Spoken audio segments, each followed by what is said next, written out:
లూకా సువార్త 11వ అధ్యాయము 35వ వచనం. ఒకసారి అందరూ కూడా మీ బైబిల్స్ ఓపెన్ చేసి ఈ వాక్యాన్ని నాతో కలిసి చదవండి. లూకా సువార్త 11వ అధ్యాయం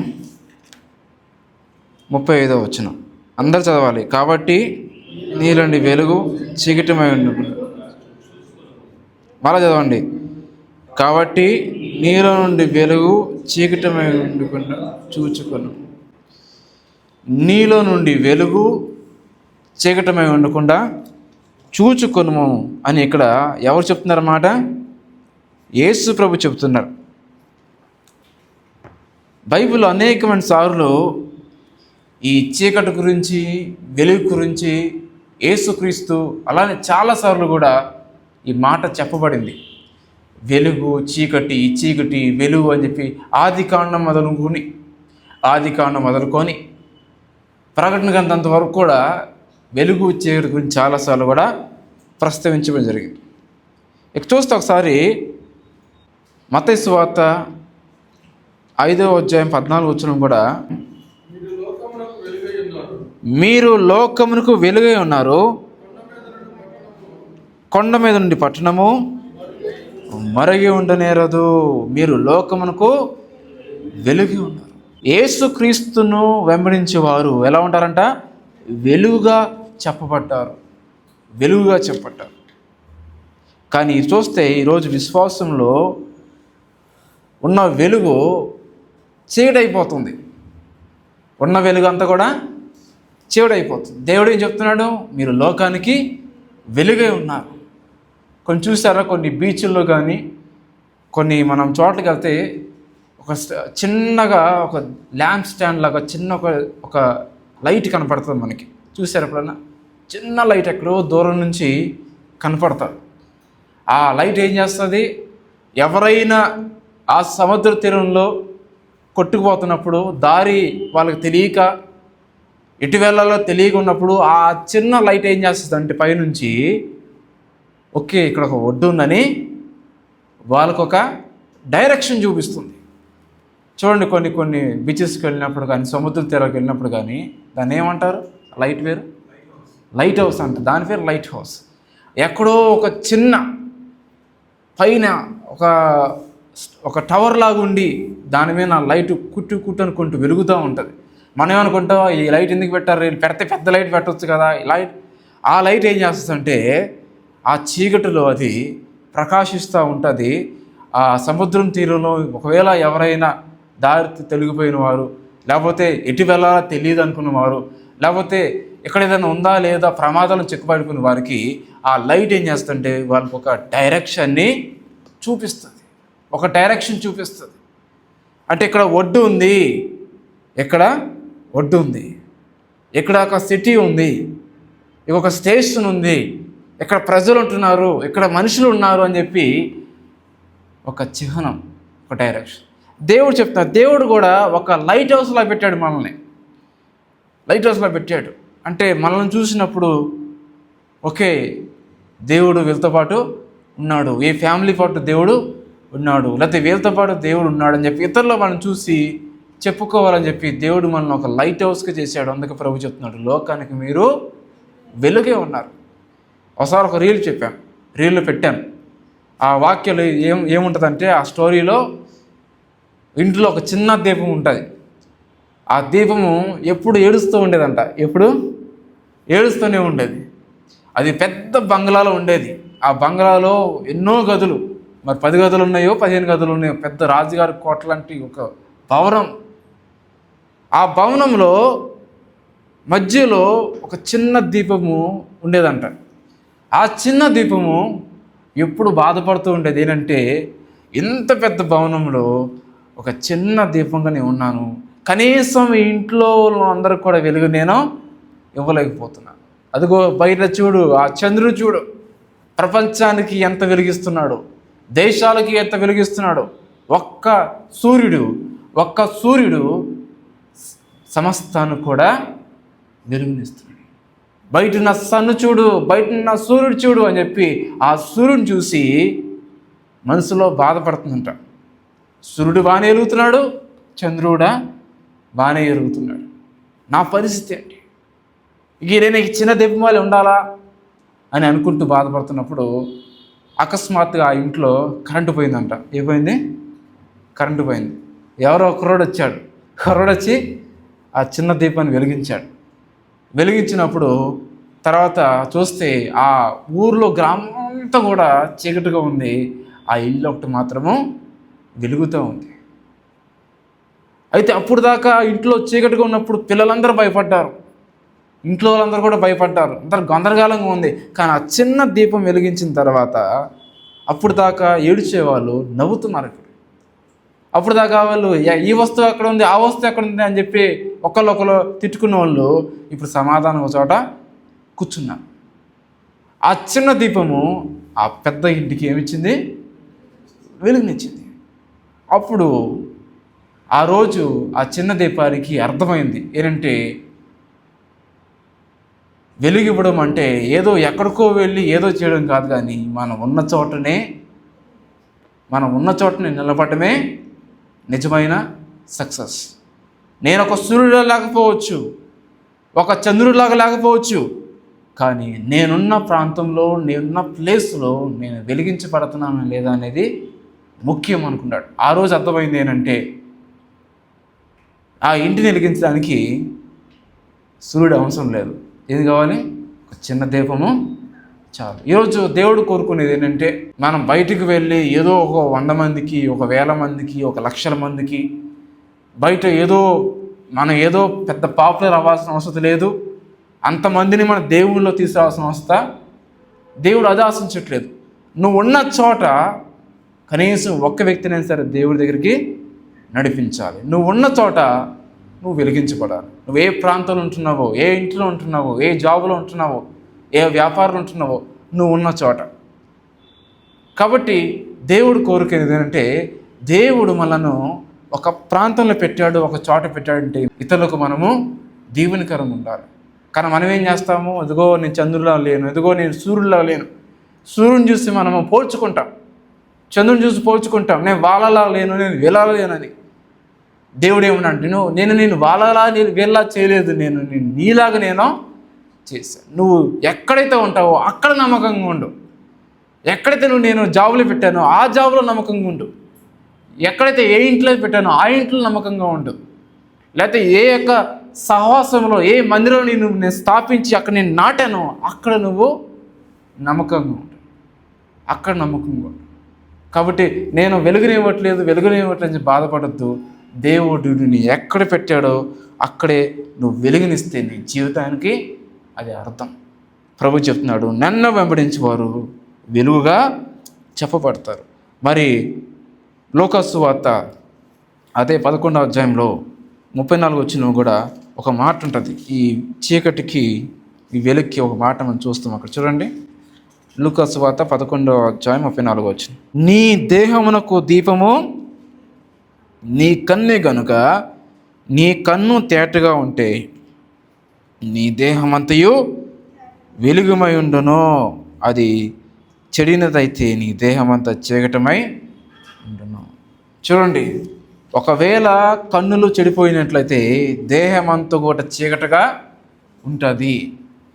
అంటే మనము వెలుగుగా ఉండాలంటే మనలోకి చీకటి రాకూడదు. ఎప్పుడు చీకటి వస్తుందంట? మన కన్నులు చెడిపోయినట్లయితే. మన కన్నులు చెడిపోతాయంట, ఆటోమేటిక్గా చీకటి ఉంటుంది. కాబట్టి నీ కన్నులు తేటగా ఉండాలని దేవుడు చెప్తున్నాడు. చూడండి, మన కన్నులు తేటగా ఉండాలంటే మనం చూసినట్లయితే కీర్తనలు మొట్టమొదటిగా 119వ అధ్యాయము 37వ వచనంలో మనం ఒక మాట చూసుకుందాం. ఈరోజు దేవుడు కోరుకునేది ఏంటంటే మనం కూడా వెలుగుగా ఉండాలి అని, మన కన్నులు తేటగా ఉండాలి అని. కానీ ఈరోజు మన కన్నులు చెడిపోతున్నాయి, మన కన్నులు చెడిపోయిన దానిగా ఉంటున్నాయి. అందుకే మన జీవితం అంతా కూడా చీకటమై ఉంటుంది. మరి మన కన్నులు చెడిపోకుండా అంటే మొట్టమొదటిగా చూద్దాం 119వ కీర్తన 37వ వచనం.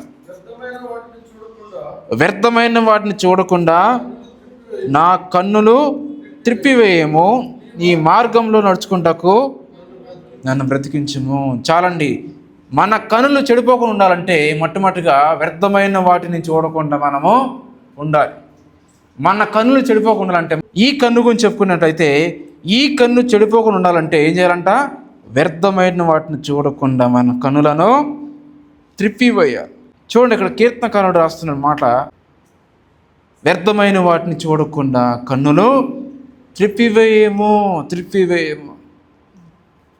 కానీ ఇక్కడ జరిగే సంఘటనలు అంటే, మన కన్నులు త్రిప్పివేయడానికి చాలా కష్టపడతాం.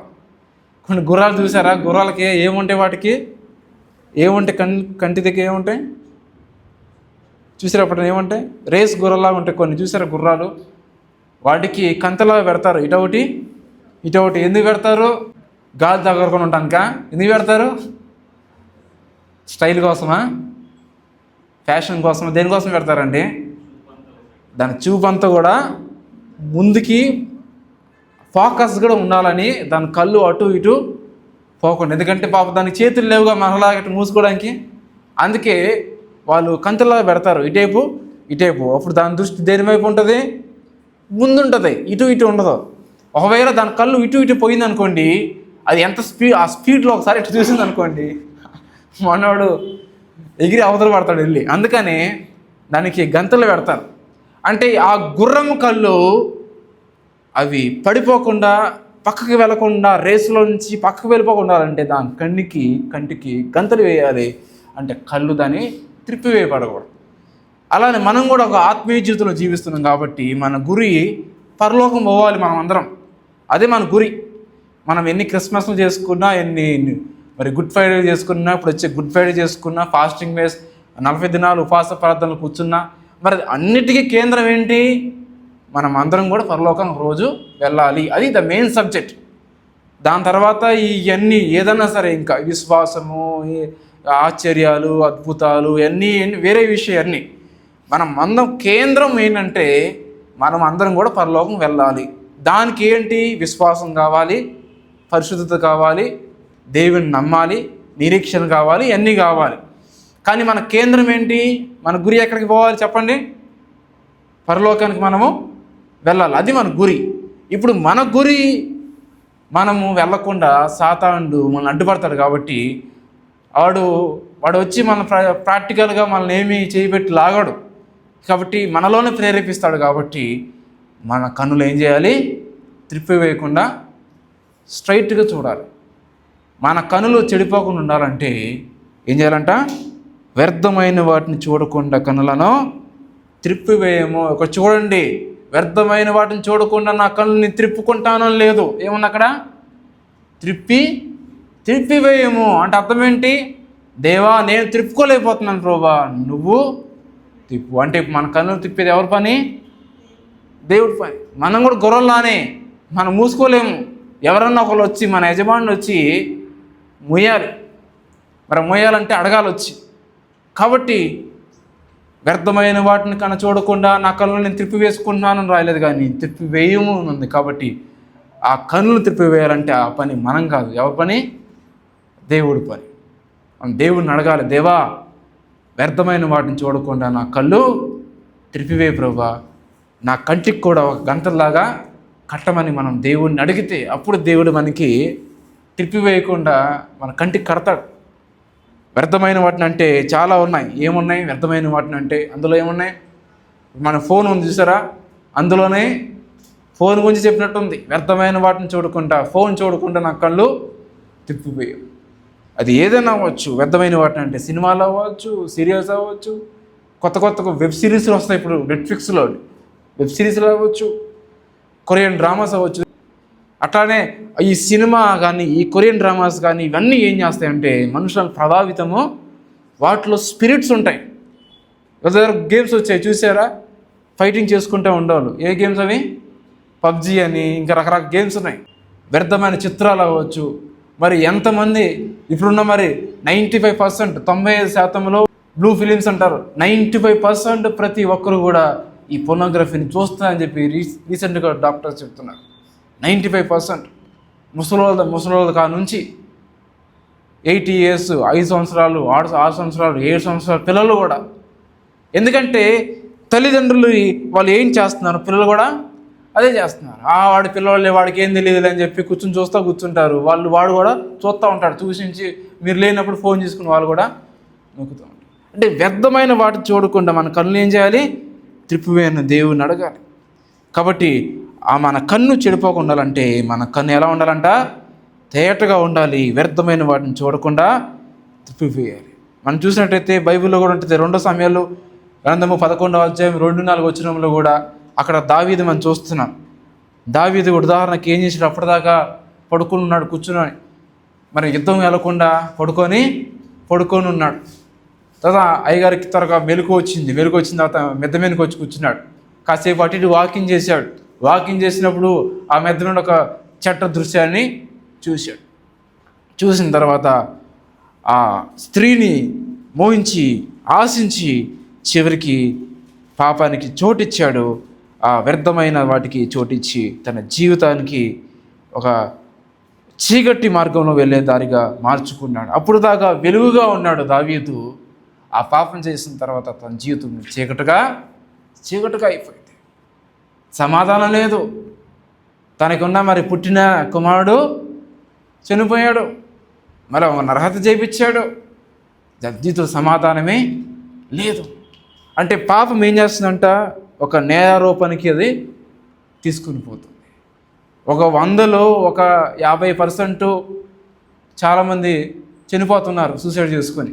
అందులో ఒక ఎక్కువ పర్సెంట్ ఏంటంటే పాపానికి చోటిచ్చి నేను అనవసరంగా ఈ తప్పు చేశాను, నా తల నేను ఎలా పైకెత్తుకొని తిరగాలి, నా గౌరవం ఏమైపోతుందని చెప్పి ఈ విషయానికి సూసైడ్ చేసుకుని చనిపోయిన వాళ్ళు ఎక్కువ మంది ఉన్నారు. పాపం ఏం చేస్తుందంటే మనల్ని ప్రేరేపించి చీకటిలోకి మనలను తీసుకుపోతుంది. అలానే ఇస్కరియోతు యూదా కూడా తప్పు చేసిన తర్వాత ఏమైంది? తనకి బ్రతకలేకపోయాడు. ఇంకా తనలో ఉన్న నేరారోపణ అది తను ఉంచలేకపోయింది. నువ్వు వెళ్ళు అని చెప్పి బలవంతం చేసి తన జీవితం చీకట్లోకి వెళ్ళిపోయింది. కాబట్టి మన కన్ను తేటగా ఉండాలి. వెలుగుగా ఉండాలంటే వ్యర్థమైన వాటిని మనము చూడకూడదు. రెండోది, వ్యర్థమైన వాటిని చూడకుండా నా కళ్ళు త్రిప్పివేయి ప్రభువా అని చెప్పి మనం ప్రార్థన చేయాలి. కాబట్టి అప్పుడే మన కన్ను తేటగా ఉంటుంది. ఎందుకంటే మన దేహానికి దీపం ఏంటిది? కన్ను. ఈ కన్ను చెడిపోతే దేహం అంతా కూడా చెడిపోతుంది. కాబట్టి మనం ఏం చూస్తున్నాం అనేది చాలా ప్రాముఖ్యంగా ఉండాలి. తర్వాత 119వ కీర్తన 148వ వచనం, నీవిచ్చిన వాక్యము నేను ధ్యానించుటకై నా కన్నులు రాత్రుజాముల కాక మునిపే తెరుచుకుందురు. చూడండి, కన్నులు చెడిపోకుండాలంటే దేవుని వాక్యాన్ని ఏం చేయాలంట? ధ్యానించాలి. నీవిచ్చిన వాక్యం నేను ధ్యానించుటకై. మన కన్నులు చెడిపోకుండాలంటే మనం దేవుని వాక్యాన్ని ధ్యానించే వారుగా మనము ఉండాలి. కీర్తనగాని యొక్క నిర్ణయం ఇది ఏమని? ఇదిగో నేను ధ్యానించుటకై నా కన్నులు రాత్రుజాముల కాకమునిపై తెరుచుకుందును. నా వాక్యాన్ని నేను ధ్యానిస్తున్నా. కానీ చాలామంది ఏమంటారంటే నా కన్నులు నేను తేటగా ఉండాలి, నా కన్ను వెలుగుగా ఉండాలని చెప్పి అంటారు. కానీ వ్యర్థమైన వాటిని చూస్తూనే ఉంటారు. వ్యర్థమైన వాటిని చూస్తూ ఉన్నప్పుడు మనం కళ్ళు తేటగా ఉండాలి, పవిత్రంగా ఉండాలంటే ఎట్లా అవుతుందండి? చూసేదేమో దిక్కుమాలన్నీ చూసుకుంటూ కూర్చొని నేను దేవునిలో ఉండాలి, బాగా ఎదగాలి అంటే అవుతుందా? అవుతుంది చెప్పండి, అవుతుందా? అవ్వదు. మనము పరిశుద్ధంగా జీవించాలి అంటే ముందు వ్యర్థమైన వాటిని మనము తీసివేయాలి.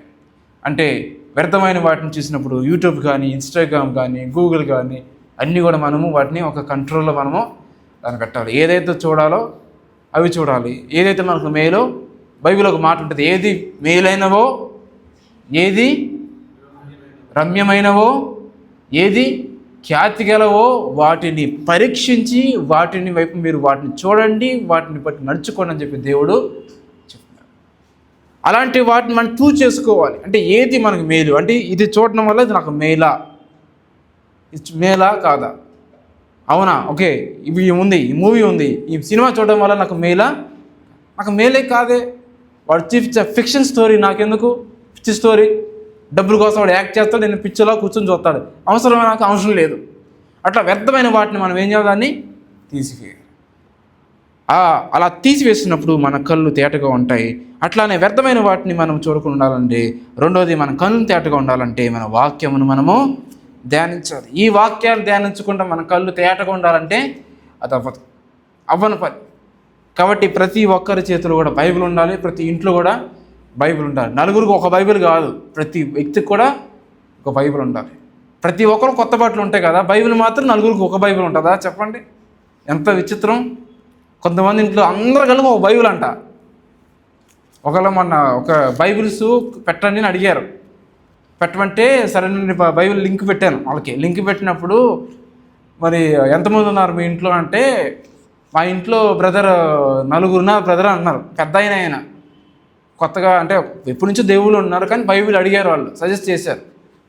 మరి పిల్లల బైబిల్ ఉన్నాయంటే లేవండి అన్నారు. 4 బైబిల్ పెట్టమంటారు చూసి అంటే, లేదండి ఒక బైబిల్ చదవన్నారు. ఒక బైబిల్ అంటే చదువు, ఎందుకంటే వేస్ట్ అయిపోద్దంటే అందరు కూర్చొనంట కుటుంబాలలో ఒక బైబిల్ చదువుకుంటారంట. ఒక బైబిల్ సరిపోద్దా చెప్పండి? మరి అందరు కలిసి ఒకే ప్లేట్లో తింటున్నారా?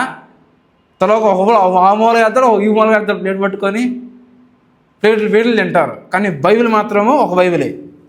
ఇంకొంతమంది ఉంటారు, అందరికి 4 బైబిల్ ఉంటాయి, కానీ ఒక బైబిల్ మాత్రమే ఓపెన్ చేస్తారు. మిగతా బైబిల్ అన్నీ కూడా అల్మారాలో ఉంటాయి. అట్లా కాదు, అన్ని బైబిల్ కూడా ఓపెన్ చేయాలి, అన్నీ తీయాలి. ఏ బైబిల్ కూడా మీ ఇంటికి వెళ్ళి చూడండి, ఏ బైబిల్కి అయితే దుమ్ము పట్టు ఉందో ఆ బైబిల్ మీరు ఓపెన్ చేయలేదని అర్థం. ఇప్పుడు మీ ఇంటికి వచ్చాననుకోండి, బైబిల్కి దుమ్ము పట్టు ఉందనుకోండి, దానికి మీ బైబిల్ చదవట్లేదని అర్థం. అలా అని చెప్పి తెలుసుకున్నప్పుడు మీరు తుడుచుకుంటారు, అర్థమైపోతుంది. తుడిచినాక సరే అర్థమైపోతుంది, ఎందుకంటే లోపల పేజీలు అంటికిపోతాయిగా, అర్థమైపోతుంది. కాబట్టి ప్రతి ఒక్కరు కూడా బైబిల్ని చదవాలి. ఈ బైబిల్ చదివినప్పుడు మన కన్నులు తేటగా ఉంటాయి, మనం వెలుగుగా మనం ఉంటాం. కాబట్టి మన కన్నులు వెలుగుగా ఉంటే మన దేహం అంతా వెలుగుగా ఉంటుంది, మన ఇల్లంతా కూడా వెలుగుగా ఉంటుంది.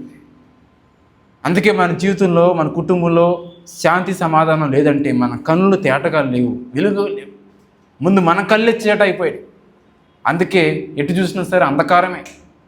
కాబట్టి మన కుటుంబము, మన జీవితము అంతా కూడా వెలుగుగా ఉండాలి, సమాధానంగా ఉండాలంటే మన కన్నులు వెలుగుగా ఉండాలి.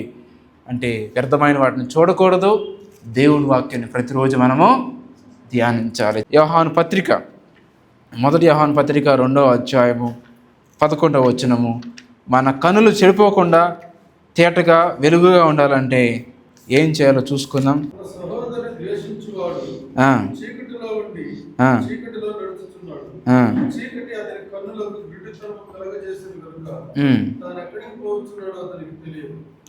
తన సహోదరుని ద్వేషించేవాడు చీకటిలో ఉండి చీకటిలో నడుచుచున్నాడు, చీకటి అతని కన్నులకు గురుడితనము కలుగజేసాను కనుక తను ఎక్కడికి పోవచ్చున్నాడో అతనికి తెలియదు. మన కన్నులు తేటగా ఉండాలంటే, మన కన్నులు వెలుగుగా ఉండాలంటే ఏం చేయాలంట? సహోదర ప్రేమ మనము కలిగి ఉండాలి. సహోదర ప్రేమ కలగకుండా వీడిని పోట్లాడుకుంటూ తిట్టుకుంటూ కూర్చుంటే మన కన్నులు చీకటిగా ఉన్నట్టు. చూడండి, అదే బైబిల్లో చాలా క్లియర్గా ఉంది, చాలా క్లియర్గా రాస్తుంది. మన కన్నులు తేటగా ఉండాలి. కాబట్టి నేను దేవుడు ఉన్నానండి అని చెప్పి తన పక్కన సహోదరుని ద్వేషించినప్పుడు వాళ్ళు వెలుగున్నట్టు చీకటిన్నట్ట చెప్పండి? చీకటిన్నట్టు. దేవుడు ఏం చెప్పాడు? మన బలులు అర్పించినప్పుడు, మన దేవుని సన్నిధికి వచ్చినప్పుడు ముందు మనము మన సహోదరుని దగ్గరికి వెళ్ళి సరి చేసుకొని వచ్చి, ఎవరైనా మనం ఏదైనా తిట్టినప్పుడు, అరిచినప్పుడు, గబక్కనన్నప్పుడు వచ్చి మనం ప్రార్థన మనము చేయాలని చెప్పి దేవుడు చెప్పాడు. కాబట్టి మన సహోదరుని ద్వేషించుకుంటూ మనము నేను వెలుగులోనే ఉన్నాను అనుకుంటే దేవుడు చెప్తున్నాడు, చీకటి అతని కళ్ళను గుడ్డితనము కలుగు చేస్తుంది. కాబట్టి ఎప్పుడైతే మనము ఒకరు సహోదర ప్రేమ కలుగుంటామో అప్పుడు మనము వెలుగులో నడుచుకున్నట్టు. ద్వేషం మన జీవితంలో ఉండదు, అసూయ మన జీవితంలో ఉండకూడదు. వస్తాయి, మనం రకరకాల మనుషులం కాబట్టి, రకరకాల ఆలోచనలు ఉంటాయి కాబట్టి భేదాలు వస్తాయి. కానీ వెంటనే మనం ఏం చేయాలి? వాటిని అర్థం చేసుకొని వెంటనే మనం కలిసి మరలా ఐక్యతగా ఉండాలి. చూడండి, మేము బయట చూస్తే జంతువుల్లో ఎక్కువ ఈ నేషనల్ జియోగ్రఫీ ఛానల్ ఎప్పుడప్పుడు చూస్తూ ఉంటాను. నేను అప్పుడు చూసినప్పుడు ఎక్కువ ఏ జంతువులను ఎక్కువ సింహాన్ని వేటాడుతుంది? చిరుతపులి కానీ, టైగర్ కానీ, లయన్ కానీ. ఏ జంతువు అయితే గుంపులో లేకుండా సపరేట్గా స్టైల్గా బయటకు వస్తుందండి, స్టైల్గా వచ్చుతుంది. ఆ జింక కానీ, ఎద్దు కానీ స్టైల్గా వస్తుంది. అదే ఎక్కడో దూరం చూసి ఇదని ఒకేసారి రాదు. దాన్ని ఫోకస్ చేసి మెల్లమెల్లగా వచ్చింది, అటాక్ చేస్తూ వచ్చిపోయింది. వెనకాల నడుము మీద పెట్టుకుంటుంది, బ్యాక్ బోన్ చూసారా కదలకుండా పంచాయతీ విసిరిద్ది అంతే, ఇంకేముంది. ఇంకోటి వచ్చింది. మగసింహాలు ఎప్పుడు పోరాడవు, ఇప్పుడు గమనించారు ఎప్పుడన్నా? ఆడసింహం మాత్రమే పోరాడిద్ది. మొడసింహం ఎప్పుడు కూర్చొని తిని పడుకుంటుంది అనమాట, నిద్రపోయిద్ది ఎప్పుడు. ఆడసింహం బయటికి వెళ్ళి యుద్ధం చేసి వచ్చిద్ది, మాంసం తీసుకొచ్చిద్ది, అప్పుడు తినిద్ది అనమాట. ఎప్పుడైనా బాగా పెద్ద యుద్ధం వచ్చిందంటే తప్ప అది లెగదు, పొద్దు నుంచి రాత్రి పడుకుంటూనే ఉంటుంది. అది ఆడసింహం పని వెళ్ళి వేటాడటం, మగసింహం పని పడుకోవడం, తింటాం. నిజమండి, జోక్గా చూసుకొని కావాలంటే వెళ్ళి. ఎందుకంటే మగసింహాలు పోరాడలేవు, ఆడసింహాలు చాలా యాక్టివ్గా ఉంటాయి, పోరాడతాయి. కానీ మగసింహం ఎప్పుడు పోరాడుతుందంటే బాగా పెద్ద అపాయము వచ్చినప్పుడు. మనం కూడా మరి సింహంలాగా మరి సాతానుడు ఎప్పుడు మనల్ని వేటాడతాడు? మనం కూడా స్టైల్గా నా భక్తి చూడు, నా సోకు చూడు, నా అపరాధం చూడు అని చెప్పి స్టైల్గా మనం సపరేట్ అవుతుంది చూసారా? అప్పుడు సాతానుడు అరే వాడిని అటాక్ చేయండి రమ్ముందని సాతానుడు దాడి చేస్తాడు. అప్పుడు ఆటోమేటిక్గా మన జీవితంలో మెల్లమెల్లగా ప్రార్థన తగ్గుతుంది, విశ్వాసం తగ్గుతుంది, ఆ మొదట్లో ఉన్న ఆసక్తి తగ్గిపోతుంది, ఒకరొకరు గొడవలు అవుతూ ఉంటాయి. ఎందుకంటే ఐక్యత లేదు. కాబట్టి సహోదర ప్రేమ కలిగి ఉండాలి. మనం సహోదర ప్రేమ కలిగి ఉన్నప్పుడు మన కళ్ళు తేటగా వెలుగుగా ఉంటుంది. కాబట్టి నేను చాలా వెలుగుగా ఉన్నానండి, దేవుళ్ళు ఉన్నానని చెప్పి వాళ్ళని మేము ద్వేషించు కూర్చుంటే మన కళ్ళు గుడ్డితనంలో ఉన్నాయని చెప్పి వాక్యశ్ర ఒక మాట చాలా స్పష్టంగా రాస్తుంది. చెప్పండి, చివరిలో ఉంటుంది 11వ వచనం. చీకటి తన కనులకు గుడితనం కలుగజేసిన గనక తాను ఎక్కడకు పోవచ్చున్నాడో అతనికి తెలియదు. ఇంకా వాడి జీవితం ఎట్లా ఉంటుందంటే వాళ్ళు ఎక్కడికి వెళ్తున్నారో, వాళ్ళు ఏం చేస్తున్నారో, వాళ్ళ గురి ఏంటో, వాళ్ళు ఏం చేయబోతున్నారో వాళ్ళకి ఏమీ కూడా వాళ్ళకి ఇంకా తెలీదు. అలాంటి నేను బాగానే ఉన్నానే స్థితిలోనే ఉంటారు, కానీ అంధకారంలోకి వెళ్ళిపోతున్న సంగతి వాళ్ళకి తెలియదు. కాబట్టి మన కళ్ళు తేటగా ఉండాలంటే, మన కళ్ళు చెడిపోకుండా ఉండాలంటే 3 చెప్పుకున్నాం. ఏంటిది? మొట్టమొదటిగా మన కన్నులు వ్యర్థమైన వాటిని చూడకుండా త్రిప్పివేయాలి అని దేవుడిని అడగాలి. రెండోది వ్యర్థమైన వాటిని చూడకుండా, అలానే మన కన్నులు చెడిపోకుండా ఉండాలంటే రెండోదిగా బైబిల్ వాక్యాన్ని రోజు మనము ధ్యానించాలి. మూడోది ఏంటిది చెప్పాలి? సహోదర ప్రేమ కలిగి మనము ఉండాలి. ఇవి 3 మనం పాటించినప్పుడు అప్పుడు మన కళ్ళు వెలుగుగా ఉంటాయి, మనం దేవుని మార్గం నడుస్తాము, మన దేహం అంతా కూడా వెలుగుగా ఉంటుంది, మన ఇల్లంతటి కూడా వెలుగుగా ఉంటుంది. అప్పుడు మనం అనేక మందికి వెలుగుగా ఉంటాము, అనేక కుటుంబాలకు మనము వెలుగుగా ఉంటాము, మనం దీవించబడతాం.